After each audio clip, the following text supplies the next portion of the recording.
শুনেন, যে বিষয়টা হচ্ছে আপনার, আমরা একটা ভুল বুঝি যে গরু সারা বছর ডাকে না। এখন যদি তার শরীরে যে আপনার হরমোন না থাকে, ভিটামিন না থাকে, তো তার তো সেক্স উঠবে না, সে ডাকবে না। মানে ওইটা আপনার যে আমরা পূরণ করতে পারি, তাহলে তার উত্তেজনা উঠবে আর কি, এটা হচ্ছে মেন বিষয়। আচ্ছা আচ্ছা, খাওয়ানোর পরে আমি তেমন একটা রেজাল্ট ভালো পাইছি না, যার কারণে পরে আমি যেটা বয়স হচ্ছে 2.5 বছর ধরে ফালতাছি। মানে আপনার তার হিটে আসার জন্য ওষুধ দিছিল, ডাকার জন্য ট্যাবলেট, ফাটিজি দিছিল আর কি খাওয়াইছিলাম, তারপরে দিছিল জিঙ্ক দিছিল, আচ্ছা লিভার টনিক, এগুলা কিমির ওষুধ দিছিল, খাওয়াইছিলাম। আচ্ছা, পরে এইগুলা বাদ দিয়ে এখন যখন আমি যখন 2 দিন ধরে আমি ফিট খাওয়াইতেছি, হ্যাঁ ফিট ভুসি তোলা এগুলা খাওয়াইতেছি, তখন এই যে দেখে দিছে। আচ্ছা, এখন বিষয় হচ্ছে আপনার ফার্টিজি কটা খাওয়াইছিলেন?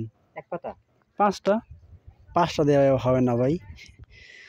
এখন মনে করেন যদি আমরা ভাত খাই, এক পাতা বলে পেট তো পড়বে না। আমি বুঝতে পারছি যে এটা আমার খাওয়ানোর অভাবে এটা রাখছে না, ঠিক না? অবশ্যই। নাহলে এটা তো দিনে থাকতো। এটা জাতে কি অবস্থা? এটা হচ্ছে আপনার দেশের মধ্যে ক্রস টাইপের ভালো, তো দুটো ভালো দিব, তো ভালো হয়েছে, দুটো ভালো দেবে। কমপক্ষে দুধ দেওয়ার কথা 2-2.5 কেজি। ওইটা আবার গাভিন আছে, 7 মাসের গাভিন, ওইটা লালটা, ওটা ক্যালসিয়াম দিবেন। ক্যালসিয়াম।